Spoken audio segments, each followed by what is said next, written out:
The goal of this channel is to bring awareness to prostate cancer and prostate cancer treatment. My desire is to inspire, educate, and serve others by sharing my personal experience with prostate cancer and the knowledge I've gained along the way. Prostate cancer affects about 1 in 8 men in their lifetime. The challenge is that there aren't many symptoms, but a simple blood test can catch it early. Early detection can be life-saving. So talk with your family, friends, and loved ones about getting screened today. And if you are a man, talk to your doctor.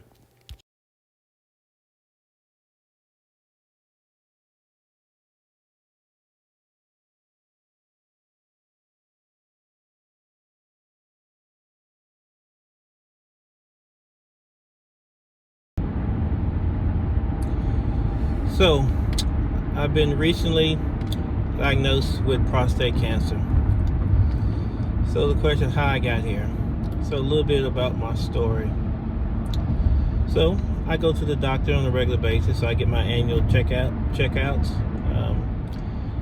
Prior to this year, I went even last year do my colonoscopy. So I do that, take care of my health related to my prescriptions and things I need to do and relate for that.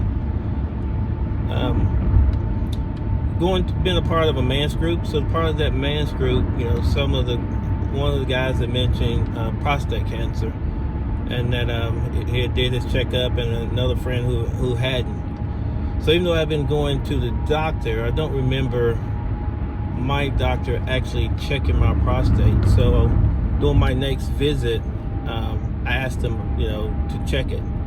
So he did the, normal manual check, but he also did the blood check. Doing the manual check, didn't find anything of concerns there, but he actually did the blood test, and when he got that back, that was elevated. I think during that time, I think 4 was like the baseline, and so it was a little bit over 4. And so he wanted me to come back, give it a little time. He put me on some antibiotics. He just wanted to make sure that I didn't have any type of infection or anything like that was causing my test to run high. And so he put me on antibiotics. I was taking that, and then he was going to come back and run the test again and see what they got. Unfortunately for me, during that time frame between taking the test, seeing him, my doctor actually passed away, and so he actually died during that time frame. And so I was without a doctor. I moved to a different area, but I still kept him as my doctor. And so now I was in limbo of needing to get these results and verify these results while not needing a doctor to actually support me to that process. So it took a little minute until I found a doctor that I was comfortable with.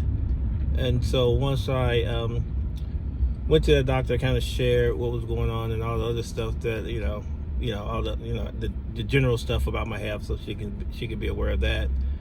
And so she actually ran the test on me as well, and this time it had increased even higher than what it was before. So with these 2 consecutive tests, she referenced me to a urologist to try to continue to investigate. So I met there, so found the urologist who was close by in the same hospital or the same area that my primary care doctor was located at.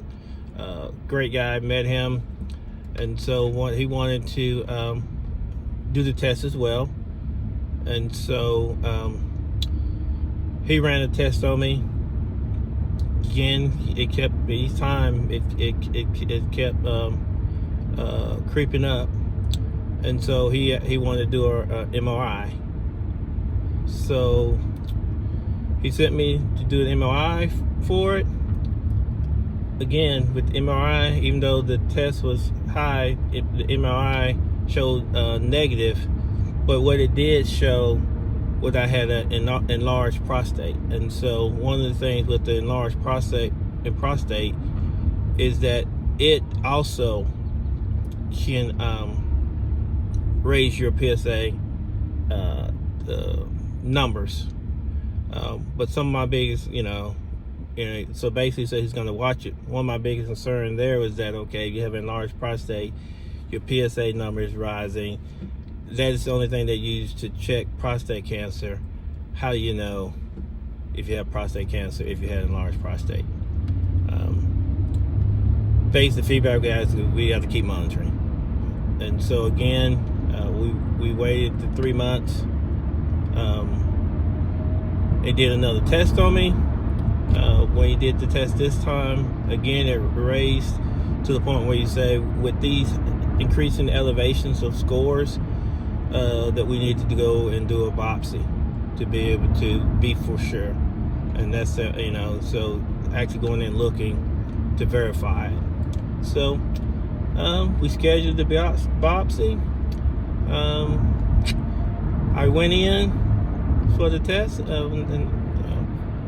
not as bad as I thought it was going to be. I thought it was, I had like, oh, what this thing like? Probably the biggest thing of the biopsy was just the pre-biopsy prep of just making sure you're cleaned out. But other than that, it wasn't bad at all. So went and did that. Week later, we got my score. I must say I was a little nervous going in because basically feedback from my doctor was that you do your biopsy, if he gets the score, hear back from him really, really soon, good thing. If it doesn't come back fast, not so good.